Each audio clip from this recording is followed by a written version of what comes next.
আমার ছোট্ট পরিবারে তোমাদের সবাইকে স্বাগত। আজকের রেসিপি চিকেন কারি। একটু আলাদাভাবে আলাদা স্বাদে চিকেন কারিটা আজ করব। প্রথমেই নুন হলুদ মাখিয়ে আলুগুলো ভেজে নেব। তারপর সেই তেলে চিকেনটাকে দিয়ে হালকা করে ভেজে নেব। তারপর ভাজা মাংসটাকে ম্যারিনেট করব দই, নুন, কাঁচা লঙ্কা, জিরে গুঁড়ো, ধনে গুঁড়ো, লঙ্কা গুঁড়ো আর গরম মশলা দিয়ে। চিকেনটাকে ম্যারিনেট করে 30 মিনিট রেখে দেবো। তারপর তেলের মধ্যে গোটা গরম মশলা ফোড়ন দিয়ে পেঁয়াজ কুচি দিয়ে হালকা করে ভেজে নেব। তার মধ্যে আদা বাটা রসুন বাটা দিয়ে কষিয়ে নেব। কষানো হয়ে গেলে হলুদ গুঁড়ো আর টমেটো পেস্টটা দিয়ে দেবো। মশলা কষিয়ে নিয়ে ভাজা আলুগুলো দিয়ে দেব। তারপর ম্যারিনেট করা মাংসটা দিয়ে একসাথে ভালো করে সব কিছু কষিয়ে নেব। কষিয়ে নিয়ে পরিমাণ মতো জল দিয়ে 20 থেকে 25 মিনিট ফুটতে দেব। মাংস ভালো করে সেদ্ধ হয়ে এলে নুনের পরিমাণটা দেখে নিয়ে নামিয়ে দিলেই রেডি আজকের চিকেন কারি।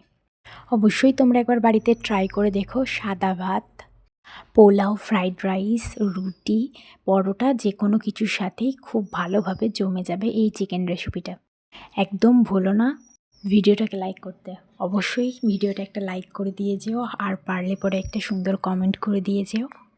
আর রেসিপিটা যদি ভালো লাগে থাকে তাহলে অবশ্যই চ্যানেলটাকে সাবস্ক্রাইব করে দিয়ে যেও। এরকম আরও সুন্দর সুন্দর রেসিপি তোমাদের সাথে আমি শেয়ার করব।